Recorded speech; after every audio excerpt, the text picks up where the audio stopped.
ആഘോഷിക്കുന്ന ഞങ്ങളുടെ കൊച്ചായിക്ക് 1000 ആശംസകൾ. ഞങ്ങളുടെ അച്ചായൻ്റെ ഈ 84ാം ജന്മദിനത്തിലെ എല്ലാവിധ ജന്മദിന ആശംസകളും നേരുന്നു. ഔസേപ്പച്ചനെ കൊച്ചായിക്ക് വേണ്ടി പ്രാർത്ഥിക്കുന്നു.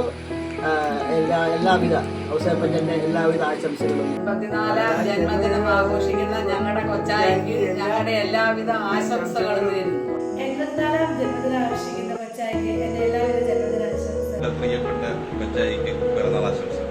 84ാം പിറന്നാൾ ആഘോഷിക്കുന്ന ഞങ്ങളുടെ പ്രിയപ്പെട്ട ജോയിച്ചായന് എൻ്റെയും എൻ്റെ കുടുംബത്തിൻ്റെയും പേരിൽ 84ാം ജന്മദിനാശംസകൾ നേർന്നു. പിറന്നാൾ ആഘോഷിക്കുന്ന മലബാറിലെ ഞങ്ങളുടെ കൊച്ചായിക്ക് 1000 പിറന്നാൾ ആശംസകൾ. ഹാപ്പി ബർത്ത്ഡേ ടു യു കൊച്ചായി. ജോയിച്ചായന് പിറന്നാൾ ആശംസകൾ നേരുന്നു.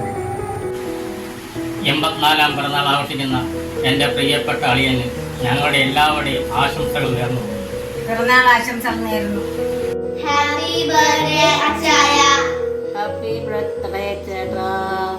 സ്നേഹം നിറഞ്ഞ അച്ഛന് 1000 ജന്മദിനാശംസകൾ. ഹാപ്പി ബർത്ത്ഡേ ഡിയർ അച്ഛൻ. ഹാപ്പി ബർത്ത്ഡേ അച്ഛാ. ഹാപ്പി ബർത്ത്ഡേ ചാച്ചാ. ഹലോ ചാച്ചാ, ഞങ്ങളുടെ ഹൃദയം നിറഞ്ഞ പിറന്നാൾ ആശംസകൾ. ഹാപ്പി ബർത്ത്ഡേ ചാച്ചാ. ഹാപ്പി ബർത്ത്ഡേ കൊച്ചായി. ഹാപ്പി ബർത്ത്ഡേ കൊച്ചായി. ഹാപ്പി ബർത്ത്ഡേ കൊച്ചായി. ഹാപ്പി ബർത്ത്ഡേ ചാച്ചാ. ഹാപ്പി ബർത്ത്ഡേ ചാച്ച. ഹാപ്പി ബർത്ത്ഡേ പപ്പ. ഹാപ്പി ബർത്ത്ഡേ പപ്പ. ബർത്ത്ഡേ ജോയിച്ചായൻ.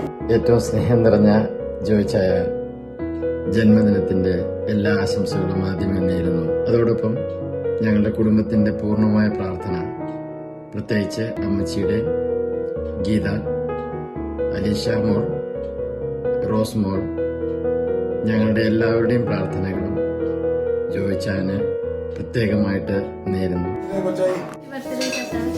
ഹാപ്പി ബർത്ത്ഡേ വില്യങ്ങൾ. ഹാപ്പി ബർത്ത്ഡേ ചാച്ചാ. ഹാപ്പി ബർത്ത്ഡേ ചാച്ച. ഹാപ്പി ബർത്ത്ഡേ ചാച്ചാ. ഹാപ്പി ബർത്ത്ഡേ ചാച്ച. ചാച്ച happy birthday to you. Happy birthday ചാച്ച. ഏറ്റവും സ്നേഹം നിറഞ്ഞ എൻ്റെ ഏറ്റവും പ്രിയപ്പെട്ട കൊച്ചായിക്ക് പിറന്നാളിൻ്റെ മംഗളങ്ങൾ ഏറ്റവും സ്നേഹത്തോടുകൂടി നേരുന്നു. ഒത്തിരി സന്തോഷം. കൊച്ചായിയുടെ പിറന്നാൾ ആഘോഷിക്കുമ്പോൾ ഞങ്ങളെല്ലാവരും സന്തോഷിക്കുന്നു, പ്രാർത്ഥിക്കുന്നു. കൊച്ചായി നമ്മുടെ കുടുംബത്തിനൊരു അനുഗ്രഹമാണ്. എല്ലാ പ്രാർത്ഥന ആശംസകളും നേരുന്നു. ഞാൻ ഈ അവസരത്തിൽ കുഞ്ഞുനാൾ മുതലേ പ്രത്യേകിച്ച് കൊച്ചായി എന്നോട് പറഞ്ഞ ഒരു ചിന്തയുണ്ട്. ഔസേപ്പിതാവിൻ്റെ കായൽപ്പുറം പള്ളിയിൽ 10 രൂപ നേർച്ചയിട്ടിട്ടാണ് മലബാറിലേക്ക് കുടിയേറിയത്. അന്ന് 10 രൂപ ഔസേപ്പിതാവിന് നേർച്ചയിടുമ്പോൾ ഔസേപ്പിതാവ് പൊന്നുപോലെ പൊതിഞ്ഞ് സംരക്ഷിക്കുമെന്നുള്ള ഉറപ്പായിരുന്നു. ഔസേപ്പിതാവ് കൂടെയുണ്ട്.